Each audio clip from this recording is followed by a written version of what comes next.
What up, guys? Okay, in this video we're going to talk about motorized bicycle chains. The ones that come with the kits, I mean, they'll work for a while, but they're cheap.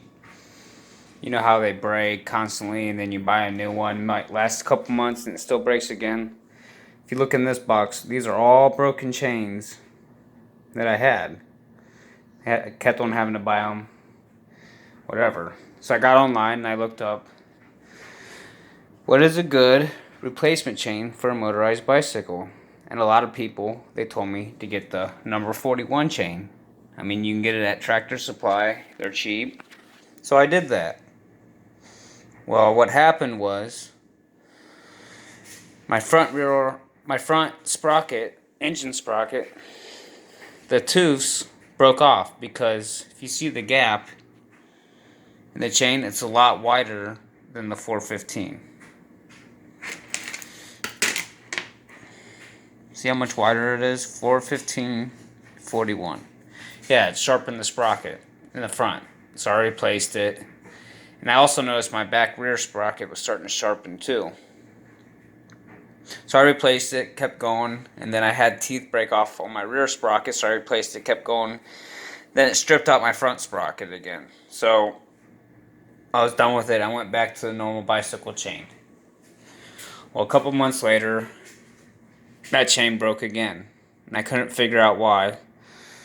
So I did some more research, and I came across the Regina 415 chain. Now this is an actual, racing go-kart chain, and that's what I'm currently running on my bikes, and I've been running it for months, and I haven't had any sprocket wear or chain wear. Chain hasn't broken, no problems. There's nothing worse than getting stranded because of a broken chain. Now, you buy a normal bicycle replacement 415 chain, you spend about what, $10, $15? For $28, you can get a 110 link Regina 415 chain off of Amazon. And I bought two of them. And if you watch it, sometimes you can get a deal where you can only pay $11 for a 110 link. And that's what I did. I got my first one for $11, then I waited a couple months, kept my eye on it, and I got another one for $11. So if you do that, you get a chain that'll basically last you forever, and it won't break for a really good price. See, those guys that run the 41 chain, that they don't ride their bikes like I do. My bike, I ride it every day to work, 20 miles there and back. And those guys, they probably ride on the weekends, so they don't run in the sprocket wear so fast like I do. So yeah, get rid of the stock 415 chain and don't do the 41 chain. I recommend the Regina 415 chain.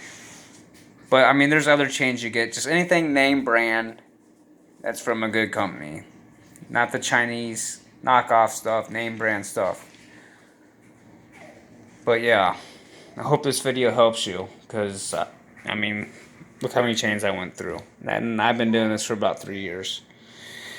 And the one on my bike now, I probably had it on a few months, no problems. So I hope this video helps.